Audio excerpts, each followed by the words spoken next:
Hello everyone, welcome to back my channel. I hope everyone is having a wonderful day. Before starting the video, please go ahead and hit the subscribe button and give this video a thumbs up. There was a moment this week when it seemed as if sanity was going to regain control on Bold and Beautiful.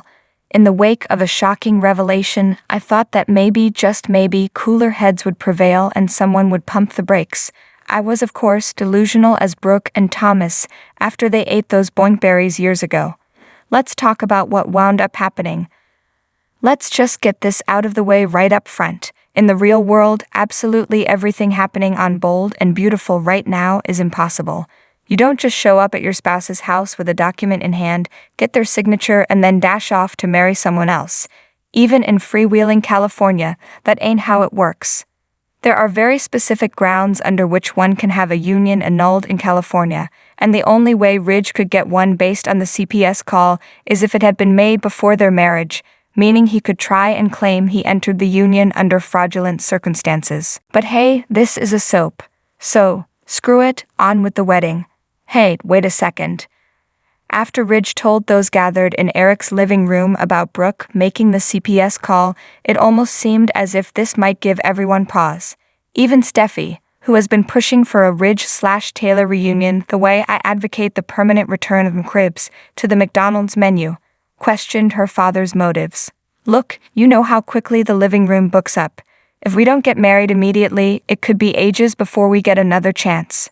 This would have been a perfect time for Taylor to say, you know what? This is all happening ridiculously fast. Sure, I got swept up in the moment. How could I not after years of loving you? But we need to step back and make sure both of us know that we're getting into this for the right reasons. Heck, imagine if Ridge were actually the one to say that. Not at the altar and not after finding out the truth about the CPS call. I've complained a lot lately about Ridge's heinous behavior, as have many viewers.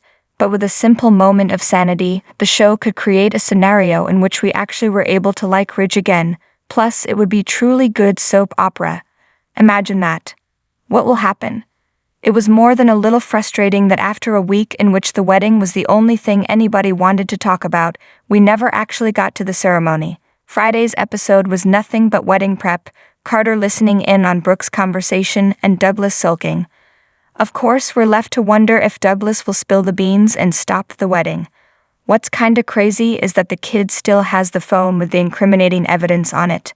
How in the world did Thomas not take that away from him? How can he be so concerned with keeping the secret, but not do the one thing that would help prevent that from happening? And what's with Ridge not getting at least a little suspicious when Thomas emphatically insisted that nobody could tell Brooke about the CPS call? The only way that demand would make sense is if Brooke didn't make it, so shouldn't even Ridge be able to connect those very big dots? You want me to keep quiet? I'm going to need a bigger allowance, and a tiger. Not or a tiger. And a tiger. Make it happen. Credit. Howard Wise/JPI. * major props to Henry Joseph Samiri, who stole the show this week as Douglas confronted his deceptive dad. The young actor was saddled with a whole lot of exposition-driven dialogue, and he nailed it.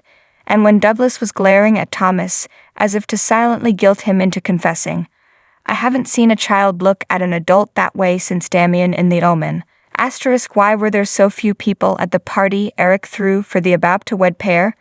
If nothing else, it illustrated how desperately Taylor needs someone other than her children to talk to. If she had a girlfriend, maybe they'd have at least tried to talk some sense into her. * what was up with Carter telling Ridge he'd sneak into Brooke's house and get his cufflinks? That's all kinds of wrong. Yes, it was part of a plot point, but it also makes no sense. The least they could have done was have Carter ask for the security code, implying that these incredibly rich people actually protect themselves against home invasions.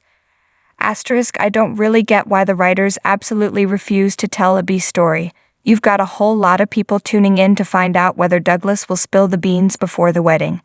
What a perfect opportunity to hook them on a second story instead of cutting from people talking about the wedding to other people talking about the wedding.